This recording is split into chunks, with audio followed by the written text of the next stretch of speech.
Good afternoon. Good afternoon. Let me just quickly introduce our guest for today before I let her in on the conversation.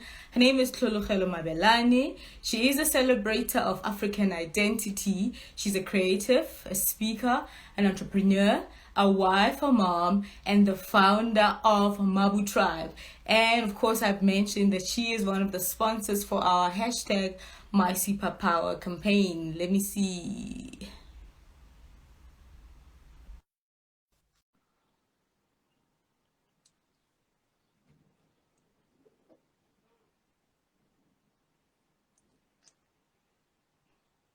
Hey, girl. Hey girl, how you doing? I'm doing good. I'm doing good. I'm doing good. You? Good stuff. And I'm well. I'm well. Hi, Karen. Thanks for joining us. Hey. The people gotta see my hair. Yeah, I'm so glad. Last time we spoke, you had a Duke on. I'm like, yo, this girl though. This girl though. No, I didn't. Nikki You and did? Benny and Ben. Oh, did you have plans? Yeah, I had plans. Oh, yes, yes, I yes, had, I yes, had yes. Okay, protect, no. Mm, I had protective hairstyle. Yeah, yeah, There, no. there was this I'm big glad it's debate. out today. Yeah, there was this big debate on Instagram, and Untiki Mazwai was Huh? saying Nziki Mazwai was saying we shouldn't even call it protective hairstyle. What are we protecting our hair from? Natural elements.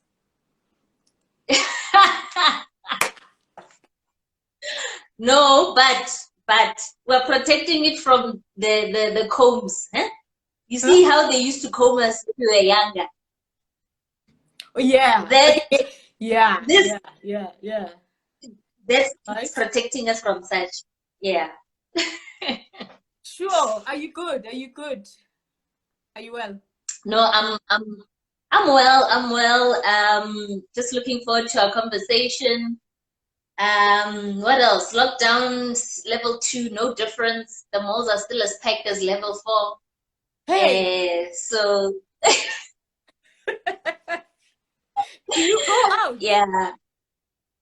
I mean I have to go out for work sake and also just to buy stuff. So what can we say?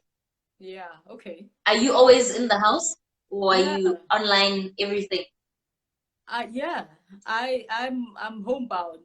Like I do not go to places. Like I don't know. It has to be absolutely necessary for me to go out. I go out like on Sundays to my mother-in-law's house. That's all. Mm, mm, Yeah. sure. Yeah. Hi, Miss Hi, Lab. is it Lebs? Hi, Miss Lebs. Yeah. Okay, let's kick it off because we can't waste any more time. I know a lot of my Mm-hmm. people are always catching it later on, so they always listen. They don't listen live, but they catch the conversation, right? Sure, I sure. want Yeah. I want to start off this conversation like as if it's a church service with a scripture. You know Okay. the Bible says that a woman's hair is her glory. Mm, Do you mm, know that mm, verse? mm. No, I've never actually read that verse, but I've You heard never. it. Okay. You know Okay. when you hear things from the pulpit, but you never engaged it. Oh, and then it will not be a fruitful discussion. You have to read the verse and then we can unpack it. So yeah, I'd welcome Mabu tribe, right? My first Yeah. question to you, and I know you're well learned. I know you're a very smart person, right? And you've worked in corporate. So my question is, of all the businesses that you can go into, why hair, girl? Why? Hair because it's close to the brain. So because you're saying I'm smart, it's I'm just placing with you. So on a serious tip, you know what? I've always wanted to get into business. That's the Yeah. first thing. Like I've always known, I've always had this passion that look, one of the ways that I feel like as Africans we're going to change our fate is if we own stuff. So if we own our businesses, if we own our economy, and I really felt like, look, business is the way to go. You know, we need to create our own economies that speak to us. But to be honest, I never had an idea. Or rather, I actually had many ideas, but every idea I had like 10,000 reasons why it's not going to work out. You know, but working analysis paralysis. Hey. You know, everything, every dream and idea died in hair. It was never executed. So when it came to hair, I was having like a very serious struggle with my own hair. When I was, I was kind of losing my hairline, my hair was breaking, and I needed a solution. So I was just going natural for a little bit, just to give my hair a break, a sabbatical. It was not it was just a sabbatical from relaxer, just for a little bit, because my hair was falling out. You used to fry your hair? Yes. Okay. Yes. And it was falling apart, and I was losing my hairline. So I paused, and then I realized that I knew nothing about my hair as it is. And during that time, my dad actually handed me over an article that showed that this big billion-dollar industry that is consumed by Black people is not owned by Black people, that we literally own the last crumb of the pie, which is the service businesses, like we are the stylists only, the rest of the value chain, which feeds us, which we are the primary consumers, we own nothing of. And so that, I guess, sparked something in me.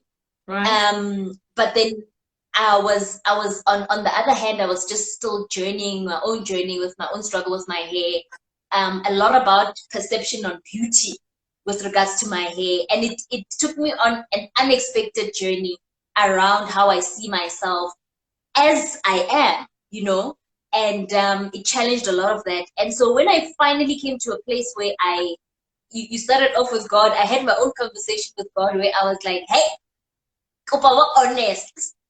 Yeah. I feel like when it comes to hair, you gave us the short end of the stick, or ropi. Yeah. I had that was my perception. That was my perception. I had to be honest. And I'm like, and in that internal dialogue, I went back to the story of creation. Okay. Where it talks about God actually taking the soil and molding mankind. And it hit me when I was reflecting on it that, oh my gosh, everything about us is a design. It's so intentional. It's beautiful. It's an artwork, and it helped me frame how to see myself and the hair I have and the skin I have, everything. And I was like, oh my gosh, it's a design, and I started I stopped frowning upon our hair, and I'm like, if it's a design, it means there are solutions to how we should maintain it, Right. And I got a flash of excitement around finding and understanding it and working with it. And that's really where it started. And I was like so determined to celebrate this design, because I started seeing it as a design rather than the short end of the stick, and so when I was doing that, I was I'm going to Devon and coming back to Joburg with my story. Yeah. No. But I'm coming to your answer. Get to it. Is it okay? And you are mentioning something very interesting. A word that you're mentioning is very interesting. Design, right? Yeah. Take me on that journey. Take me on the journey. Yeah. So, Roko Harrismith. If you've been from Devon, Roko Harrismith. I'm coming to choose the answer. Yeah. So, I'm experimenting at that point. I am excited about my hair. I'm experiencing it for the first time. And then I'm realizing that everything that I used to use isn't working. So the moisturizers that were more greasy with mineral oils aren't working. I'm realizing that the Afro comb is not so much for afros as it's set out to be. It's for what? It's for what? Nah, yeah. What are you? It is painful. Huh? I was taking that comb I was taking that comb, I was putting it in my afro, and I was looking for the effect, and it was not working out. It was painful. So now the combs that I have aren't working, the moisturizers that I have aren't working, and I am not looking so sweet. I remember my aunt and my mom at some point coming to me and being like, yo, sis, what's wrong? Because I had just gotten married. So they're like, what's going on, man? Not looking so good, you know? Because the hair was not, it was not, you know? What it was not a weave. Like, I'm not here. What was it? Was it like kafurhare, as they call it? Was it, it like was, hard and coarse? It was hard, it was coarse, it was dry, it was breaking. I was holding on to the fact that it was a design, but I had no support. Okay. You know? Okay. So I know it's a beautiful design, but I don't know how to care for it. That's just the rut I was in. And in that frustration, I actually relaxed my hair. And I said, oh no, I think ke batla Halle Berry. The pixie. Halle Berry yeah. You know, yeah. But I just felt like, wow, there's just this part of me that I can't figure out, and it just fueled me to wanting to solve this. And so I started getting into the research, concocting my own things. I have a love for science, so that was easy to kind of like flow into, concocting my things. And the first clients that I had were actually moms with little ones. So the moms were like, look, worry about me. I just don't want to relax my daughter's hair, but I don't know what to do. So I was using my creams, my methods that I had learned, tips and tricks, and showing moms. And then, you know, next month, the mom's like, yo, can you do that again? You know, can you do it again? Actually, can I get that cream? Can I get that shampoo? Oh, okay. People are buying. And as it goes, you actually don't have a business unless you have a paying customer. So those were my organic first paying customers. And I think between myself and my husband was like, yo, why don't you make a business out of this, you know? And like again, I had this long list. I had this long list of why it wouldn't work out. But I think I had more of the desire to be in business. And I thought to myself, look, I always say I want to be in business, but I never try. How will I be able to answer why people aren't in businesses, why businesses work or why they don't work? I need to just go in there and try. So this is almost like my experiment of what is the business world? What is it all about? And I am in the field figuring business out. And I have the pleasure of doing it in something that speaks so close to my identity and speaks so close to what I wish could happen to us as Africans, just for us to love who we are, celebrate who we are, and be able to see ourselves differently. So that's the long story. That's how I got into hair. I wanted to get into business. I never had ideas. And this was the one thing that I had a paying customer. So I had a business and then I went for it. I love the story. The story is interesting. Thank you for taking me through that. Mara, what I've seen and know about you is that it's not just about business anymore. Something about your business, about Mabu tribe. It's as if you're treating it like a ministry. Am I wrong? Sure. You are right. You are right. Because if I were to share I call it my vision for my life. It's the celebration of African identity through shifting mindsets and also shifting people's economic status, you know. And where it comes, yeah. Hold on. Go again. Say that again. I think that's quite important. You need to repeat that before you go on. Yeah. So it's the redemption and celebration of African identity through shifting mindsets and their economic status and circumstances. Yeah. Yeah. I'm right. I'm right. This is the part where I say preach. You know? I preach. Yeah. You are right, hey Kamo, because you know what definitely aches me the most, is that, and I love that hair. For me, hair is such a good metaphor for life. It's become that. It's become that. So hair is an expression of my full vision. You know, is that Africa has this sad irony that we are one of the wealthiest continents in terms of our soil. The stuff that's underneath our soil, the gold, the diamonds, the platinum belt that we have, the oil, we are rich by resource, but we are poor. We are a poor people on a rich soil. It is heartbreaking. I know. It is heartbreaking, you know. And for me, I guess I sort of sometimes sit back and think, Mara, what is our problem? What are we missing? And I found for me, that's why identity is so important, is that definitely how you see yourself affects how you show up in the world.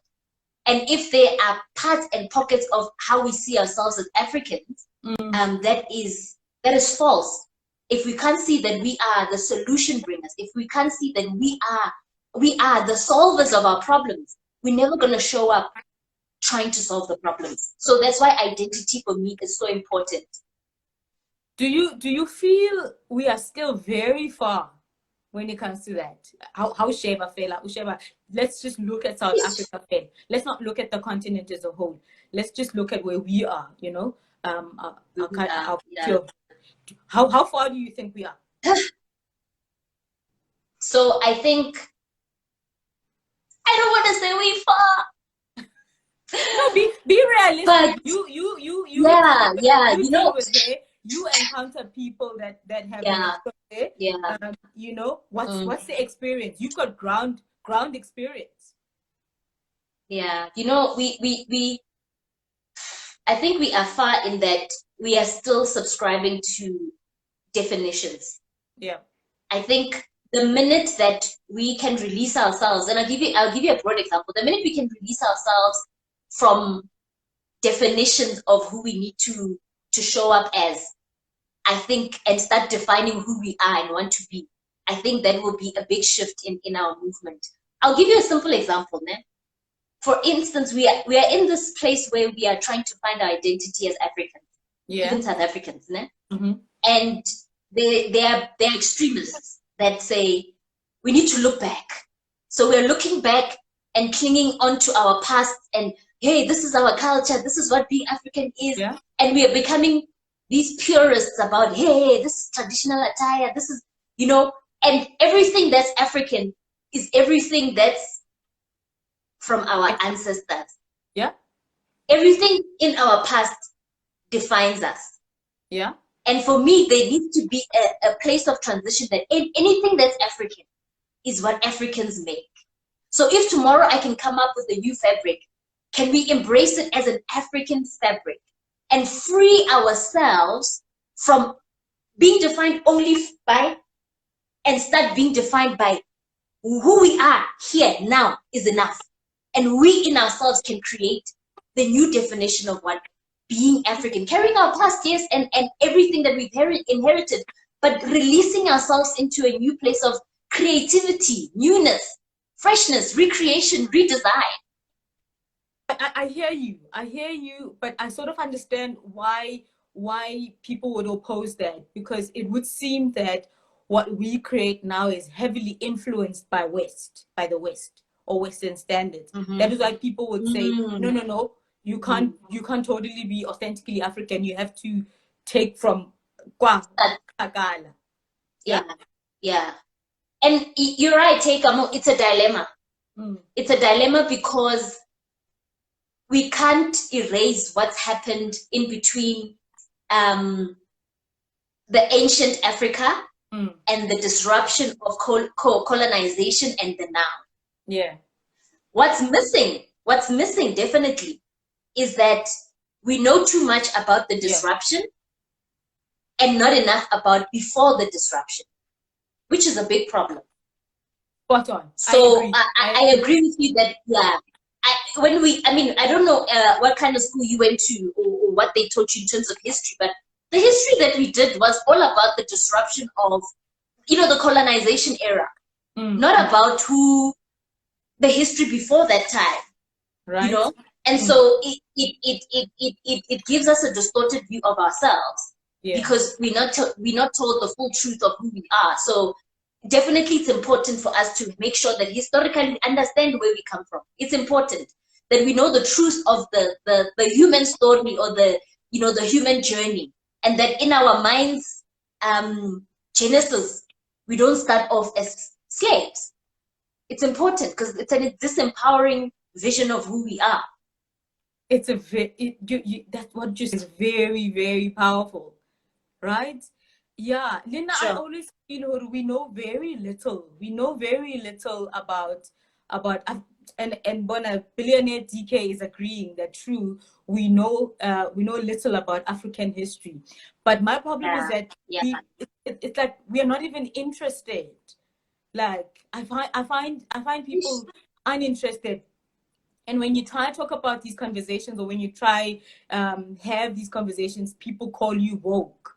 I detest that so much. Right?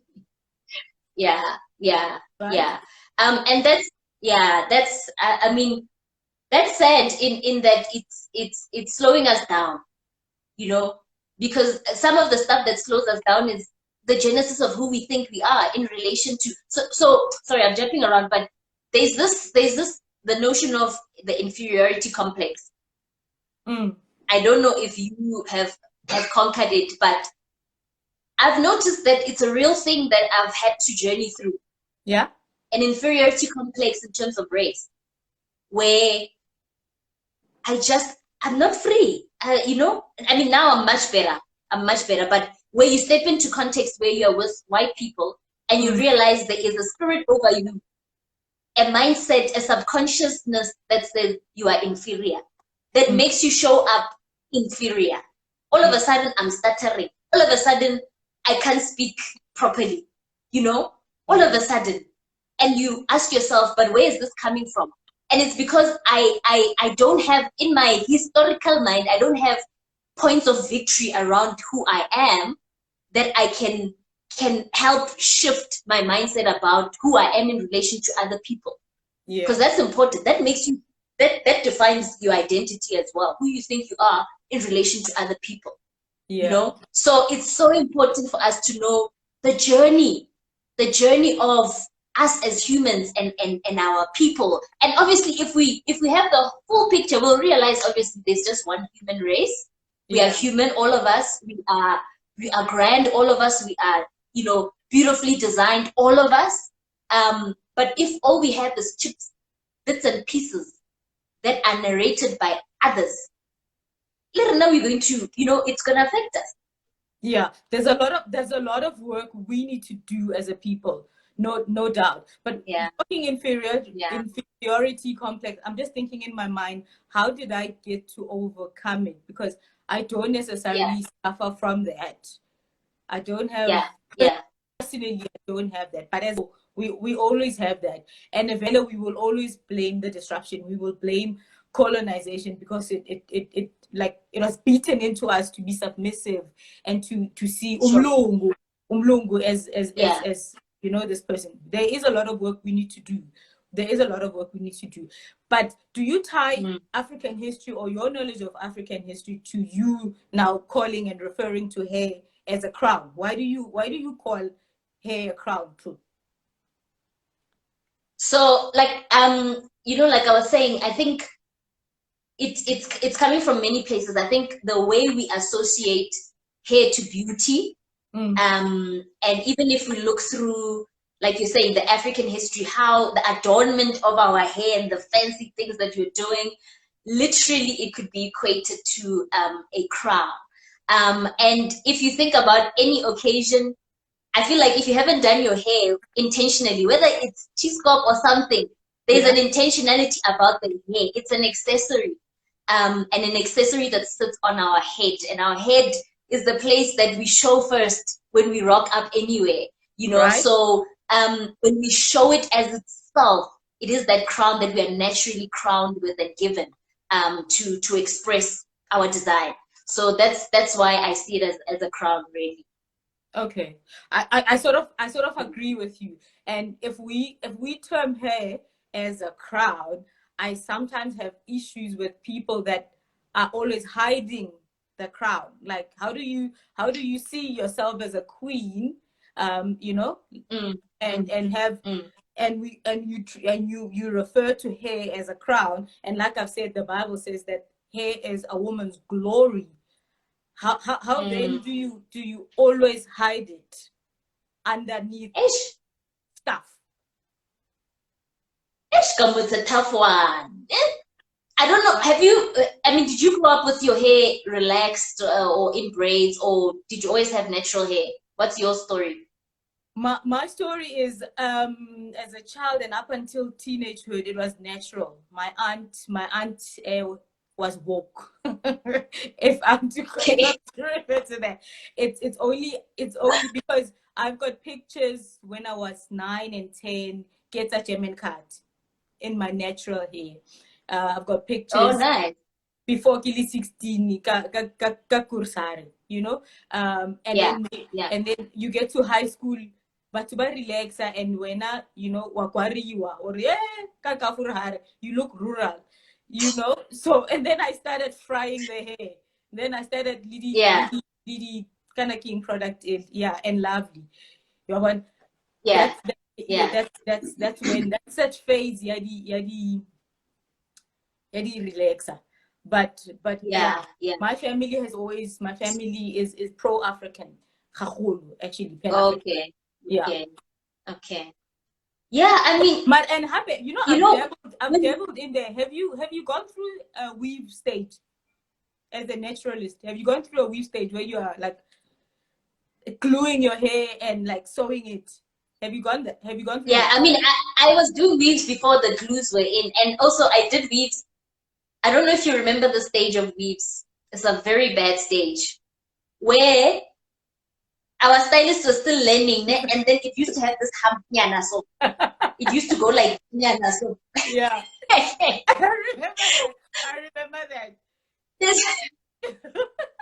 Yeah, I was doing weaves then where it wasn't even looking proportional, you know. So what the reason I was saying to you it's tough about what you're saying about us hiding our hair, and I'll say us because I was one of those people who hid their hair, you know. And I don't think it was so much thinking I'm hiding it as much as I just want to look good. I want to look beautiful, you know. Hey. So so it's and when we say we want to look beautiful, I know people say I want to look beautiful for myself. Usually when we talk about beauty, it's about presentation. It's a presentation. And a presentation is something that is being also looked upon by others. Yeah. So it's a presentation that you want to be affirmed in that presentation. And so it's many elements. So I don't think, at least I wasn't thinking, let me hide this hair. I think I was thinking, let me look beautiful. It was more of what I was going for than maybe what I was hiding. You know, then when my hair got damaged, then I was hiding. Okay. When I lost my hairline. I hear you. I want us to talk about identity, and I want us to talk about self-love. You just mentioned now the fact that you when people want to attend occasions, events, and what have you, their primary reason for changing their hair or deciding on what to do with their hair is that they want to look beautiful, right?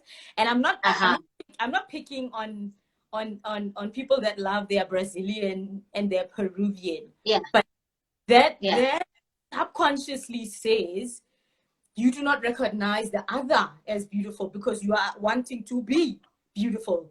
One understand? Sure. And that's true. Yeah. And I've noticed that is true. Absolutely. Let me give you a personal story before we get to the identity thing. I've noticed Kamanyalo, even naturalists go weave. When people get married, hey, haseka weave kimsolo, you know? And Linda, when I was getting married, I had a very big fight with my mom about not getting a weave because my mom was like, you can't look rural. What's with the African? What's with the rural hair? Which bride gets married in their natural hair? You know, a lot of people see weaves as beautiful, and we need to own up to it. We need to, you know, it's subconscious, and other people will say, no, it's a preference. I'm protecting my hair underneath. But the honest truth is that we are hiding it. And the honest truth is that we do not think it is beautiful. And that is why we put on what we think is beautiful. Absolutely. I can't, yeah, definitely. I mean, that is true. And my experience resonates with yours as well, because same thing when I was getting married, you know. I wanted to wear my hair out, you know. So in terms of my hair type, I mean, my hair doesn't really grow very long, you know. At this moment, this is probably like my hair's maximum length, you know, because we've got different lengths as well. But we know that even when you go into afros, now there are categories. You know, the line of contentment keeps shifting. Yeah. And that's the problem, that the line of contentment, I will include it. I will include it, you know. So it's extreme value when it's about like we keep hiding the afro under the weave, because this is not enough, you know. But also, the first time I want to reflect, just with what you're saying, I want to reflect about this thing of, okay, so if we're hiding it, that means we don't see our own hair as beautiful. Kamo, the first time when I had to, and because this was such circumstance, when I had to stop relaxing, you know, otherwise I was going to lose my hairline. When I had to stop relaxing, and I had just washed my hair, and it had shrunken, and I was in front of the mirror, I was like, what is this? Right? You know, literally, I didn't like what I saw. I'm being honest. I didn't like what I saw. And that's why that phrase, yeah, beauty is in the eye of the beholder. You know, this beauty thing keeps shifting because it's actually not a constant, Leo. Yeah. But what I saw as beautiful was what I was used to, and what I kept seeing, and what I kept being fed. So when I looked at myself in the mirror and I didn't have that, it didn't align. It didn't. You know, right? And so what I was saying is that you were feeling like that, and we feel like that because we must admit, we have been taught that straight is beautiful. That is why when it's shrunken, we, you know, when it's in its most natural state, and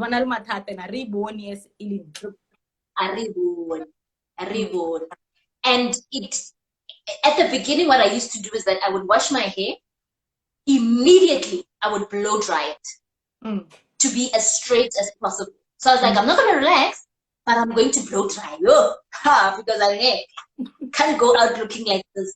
Yeah. You know? And I remember my husband used to be like, it looks good. What's the problem? And then I'd look at myself like, you know? Right. And then it had to take me deciding, wait again, can I experience myself as myself? Look at myself. Keep looking at myself. Keep looking at myself. Keep looking at myself. And you know, the journey led to, I mean, I have not plaited my hair in like braids or anything, any hectic protective hairstyle or anything like that for the past, I think it's 5.5 years now. Just my hair is just like this because I was like, I just fell in love with it. It's my most preferred look. And what was it? It was just because I was beholding myself in this form over and over and over and over again. And all of a sudden, the view of beauty and the mark shifted. So there's something about it needing to be very, very intentional. Very so intentional. You dealt with the beholder now because it's about how you behold. Exactly. I had to deal with me because because the definition of beauty needs to include me always. Yeah, when you talk about that as a movement, as redefining beauty, the objective or the vision of the movement is the inclusivity. I always tell people that our number one objective is also self-representation. For you to be able, even if you're the only person that is like that, for you to be able to stand on a stage, on a podium, anywhere, and say, "This is how I look, and I like how I look." You know what I'm saying? Yeah. So we as a movement are all about self-love, and I see progressa in other things in terms of weight, body size, body journeys. We are progressing, but I feel haraso progressing when it comes to hair and skin color. There's a lot of work that still needs to be done there, and I don't think people realize self-love is inclusive of that. Self-love is inclusive of you loving your hair. Self-love is inclusive of you celebrating your hair. Self-love is inclusive of identifying this is part of your identity. It's going nowhere. Yes. Hey, when you're like that hush mistress.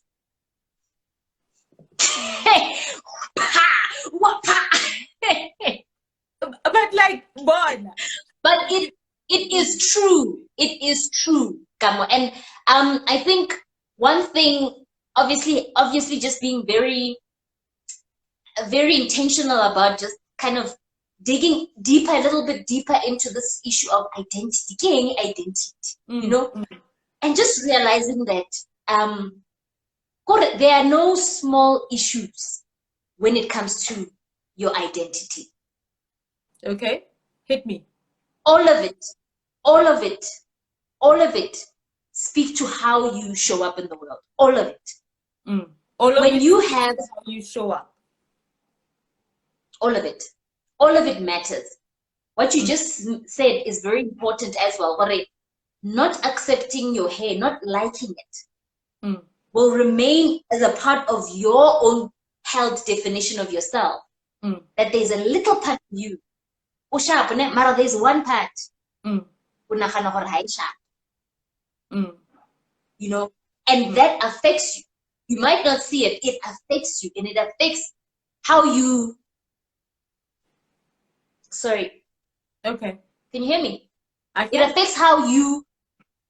Good. If there was a best version of Kamo, and another version of Kamo, who they just don't accept their body, but everything else, this Kamo becomes the best purposeful, best present, the best version of Kamo is the Kamo who completely accepts herself, completely thinks she's the bomb, versus the Kamo who everything but my hair, or everything but the way I speak, or everything but where I come from. So that's why and our problem, of course, is that we usually are comparing ourselves to other people. And if you compare yourselves to other people, there will always be people you are better than, and always people that you are below. But the real parameter is to figure out, are you the best version of yourself, right? Yeah, this life is short. Yeah. Are you just you, bruh? Are you just you? Are you and just enjoying you? I know I'm very harsh, right? When it comes to these things, but when I'm passionate about something, and when I'm convicted about something, I am uncompromising about it. And this is because the disruption you speak about, Usheba colonization, were they soft on us when they were hammering these things on us? Was colonization soft? No.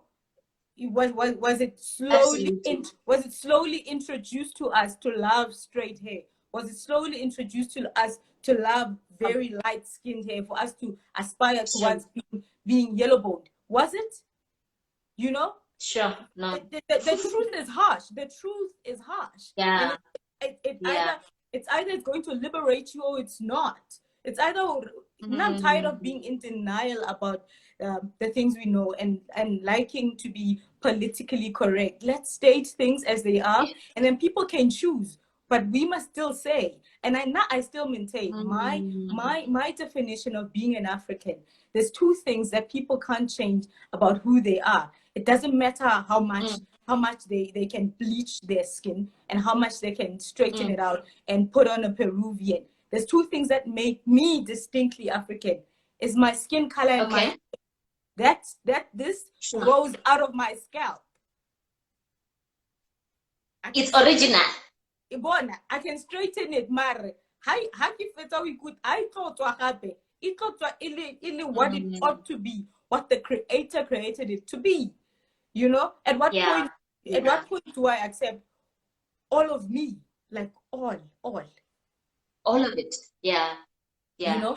And I think having now that I'm here, and now that and so let me take you back to the place where I relaxed my hair because I just couldn't figure it out. Nah? Relaxed it, and then I was like, yo, I relaxed it because, you know, Nikibata Halle Berry hairstyle, bob cuts. When I did that, literally felt like something in me died. I literally felt like, oh my gosh, I'm walking around with the burden of self, a part of me that's just not good enough. Right. And persevering through that, you know, and coming out on this side, I feel lighter. I feel lighter, but I also feel like my place on this earth is intentional. It is worth fighting for. It is necessary. And I have this sense of ownership and belonging. I belong. Yeah, I didn't say I belong. And if I belong, I need to find mine. What's mine? Claim it. Create things to make it work.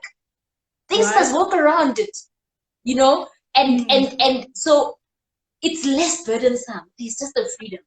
There's just the freedom of being able to accept a small thing like the hair that grows from your roots and liking it. There's a freedom. Yeah.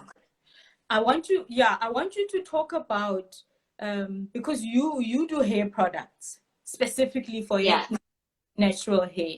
And I know you're very big on celebrating our hair as it is. And I know because I also used to sell hair products. And people were always, when people wanna justify why they're not going natural or why they're not embracing their hair, they'll tell you about how it's a preference, you know. And no, I prefer straight. I prefer, but my thing about it is that it's you know, I think people don't know what to do with their hair, and this is a mandate I'm like throwing at you now, Tlholo. This is your part in the world to teach people how to manage. In the notion, people do not prefer that which grows out of their scalp is ludicrous to me. Yeah, it's a problem. It's a problem. And this is why ownership, like I was saying at the beginning, ownership of what we consume is very critical. Yeah. Listen, like the innovation around our hair as it is has only been maybe the past 15 years or so. Because the big corporates were like, oh, okay, why not a natural hair? Okay, maybe a little bit here and there, we'll innovate, we'll put money into it, right? There's a lot of that element that needs to be done around innovating so that it fits, because this is us. And so everything needs to work around it, right? So, I mean, definitely teaching is a big part, because I feel like a lot of people don't feel like wearing their hair out is a real practical option. That's why I relaxed the first time around. It does not feel practical because you didn't grow up with it. You know, you're using your usual comb. I mean, I'll show you the comb that, I mean, I love this. This is like a detangling brush. Okay. I want, pain-free. I can comb my hair pain-free. Like, you know, I'm just giving you an EG. You know, I can comb my hair pain-free. So do you and my sell hair that? isn't breaking. Do you sell it? Somebody was saying they need Mabu Tribe products. Do you sell that comb? No, the comb I'm not selling. You can find it at Discam. You can find it at Clicks. A detangling brush. Yeah, let me just show you guys the brush. Nice soft bristles. So there are a lot of detangling brushes coming out there. They work. Yeah. If there's pain, let's make it good. We are meant to be here. We are meant to have this hair. If there's pain on your head, it's a problem. Right? Your hair's not the problem. That tool is a problem. We must design things that work for our hair. You know, if there's pain, it means stop doing that. There's a problem. The problem is not your hair. The problem is the tools, the methods, all of that.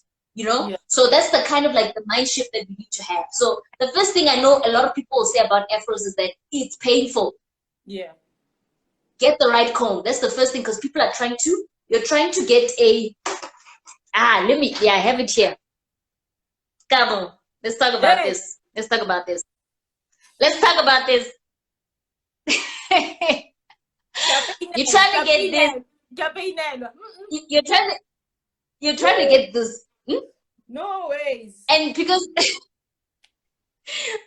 growing up, a good hair session meant Kamo inside, Rainta on the other side. Hey. Childhood trauma. Why what? Trauma. Why what? And again, it means if you are being told things like, afro, then uska taba ho kama. You know, don't be afraid of combing if you want an afro. What kind of mindset is that? Yes. You know what I'm saying? It's saying your hair is a problem. Yeah. It's saying your hair is a problem, and that's not the case. So I guess I'm saying to people, one, the important thing is knowing that there are tools. It's not that they're still good. There are tools that you can use that make having an afro not so painful.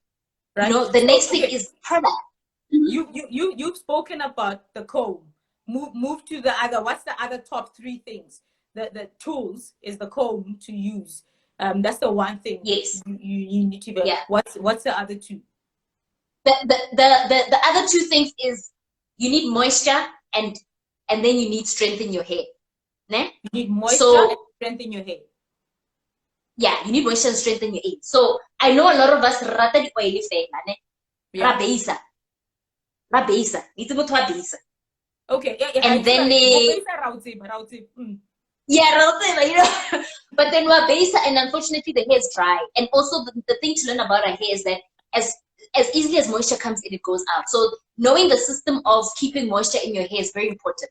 Right. The biggest frustration people have with afros is that you need to put moisture in your hair, then you need to seal that moisture with an oil or butter. So that's the other important thing. So you need to shy away from products that sit on top of your hair and don't go into your hair. What kind? Because that doesn't help with the moisture. So things that have mineral oil, things that have petroleum, things that have paraffin, things that have silicone. They usually sit on top of the hair. And we don't wash our hair every day. You know? So it's one thing that utata Vaseline on your hands, tomorrow but now imagine if utata Vaseline, petroleum jelly, today, tomorrow, the next day, then who are you going to be? Eh? It's layering. Yeah? Every day, Vaseline. Who are you going to be after a week? Grease and dryness. And then your hair just collapses and falls apart. So that's the other thing to kind of take note of. Yeah. So those are the core things. And then the last one. Yeah. Oh yeah, sorry. No, I was just saying. Get to the last point, and then we've got 5 minutes, and we need to wrap up. Oh, okay. Yeah. So the last one is this hairline, our hairline and hair as well. Let's protect it by making sure that the material that we sleep on or the have satin or silk in them or on them. Okay. Because what ends up happening is that we get into a trap. Maybe you finally realize that you want to actually wear your hair out, but then there's no hairline because the wigs have created friction the braids have torn up the hair. So then now you're hiding again. You know what I'm saying? So satin and silk, sleep on it. Okay. And use that for the, yeah. I think I had one here. Yeah. Okay. So do you have the satin whatevers in Mabu tribe? Do you sell those? We'll be selling them actually from next month. Oh, yay. Okay. Yeah. Okay, so you guys will see the launch. But you must also consider selling the combs. Yes. Like, yes, ma'am. Yes, ma'am. Yeah. Give us a complete set so that Motahatlako Mabu, they know there's a moisturizer, there's an oil, there's a sleep thing. Yeah. There's a towel, head There's towel. the microfiber, which is something I'm excited for people to get as well, is that when you drying your hair, you want to dry it with material that's also quite sensitive to your hair and your hairline. So these are part of the giveaway sets, the microfiber. After you wash, you're just gonna basically put on the cap, and then you make sure that you don't put the cap on your hairline. So the reason it's like this is that you can put it either on the front of your hairline, like that, or you put it just behind your hairline. Because we're also trying to make sure that everything we're protecting our hairline, we're protecting our hair. So you want to wipe with a microfiber when you're trying to dry your hair. That's also quite important. Tlholo, Kikupa, it's a tutorial on the hairline only. Like, just the hairline. No, hairline and people don't know how to treat it. They don't know which products to put. Like, you've just spoken about something else now that's important, about not putting taulimmo, but putting it here or here. This is information that people don't have, right? Absolutely. I agree. Watch out for our next video. It definitely is gonna be, that's probably our biggest request. And it's terribly sad, of course. You know, our biggest request, our biggest inquiry, the journey we walk with most of our clients is around, my hair's gone. The hairline. You know, and how do I restore it? So all of these things matter. Okay, yeah. Well, we are almost out of time. I don't like for Instagram to be the one that cuts off the call for me. Right? Yes. Let me see. Oh yeah, I wanted to say one more thing. Something. It's a little observation of mine around. You know, I just feel like what I was saying at the beginning, that look, Africa has a dilemma that we are a poor people on a rich soil. You know. And when I was kind of like researching on my products, and I realized the kind of the things that this hair needs, and that God has designed for our land to have, your shea butters, your olive oils, the aloes, all of that stuff. Like, hey, we need to be sleeping on satin and silk. We were made for wealth. We were made to be, you know, have provision. And when we are on a land with so much provision, we were designed for a whole lot of provision. And so it just, the connection between the two, I was like, oh wow, like I need silk, I need satin to be sleeping on, I need, you know, and it's because God made that provision and put us on this rich land because he knew how he designed us there. Right. You know, so anyway. I want to jump on that and add that, you know, the way we are created, man, it's intentional. Bona miriri ya rona thrives on water. Like our hair loves water. You know, our hair loves the sunshine. Like, yeah, absolutely intentional. It's a beautiful crown and design. And these are the things that we really need to be teaching people. We really need to be talking more and more and more about. But yeah, Tlholo, thank you. This was a lovely conversation. Thank you. I enjoyed this so much. I know. I feel like you and I can do a whole workshop on this, like a whole day workshop on this. Yeah, absolutely. You can have the whip and I can have the bandage. Yeah. I'll massage people as you whip them because. Yeah, I hear you. But we can make a good team, you and I, right? Yeah, we'll make a good team. Anyway, to everyone that's currently online, thank you for joining this conversation. Thank you, everyone. I'm gonna be doing more of these lunchtime conversations because it seems like they work and people love them. The next one I want to do, and I see Billionaire DK, I see you, girl, and she's saying the next one must be on skincare. Definitely, my girl. Definitely. I want to get to that. I told you, I'm passionate about hair. Yeah. I'm passionate about the skin. So we're going to do that. Thank you, everyone, for joining. Please follow us, Redefining Beauty SA. We are all about self-love. We are all about identity. We're all about embracing ourselves, loving ourselves, and celebrating who we are and where we are. Yeah. You know what I'm saying? Tlholo, I love you, girl. Love you too. Thank you for the time. Thank you, guys. Thank you for having me. Please follow Mabu Tribe. Please follow Mabu Tribe. Let's buy the products. Let's celebrate. Let's support a sister. Bye. Yeah, man. Thank you so much. Cheers. Thank you, everyone. Bye.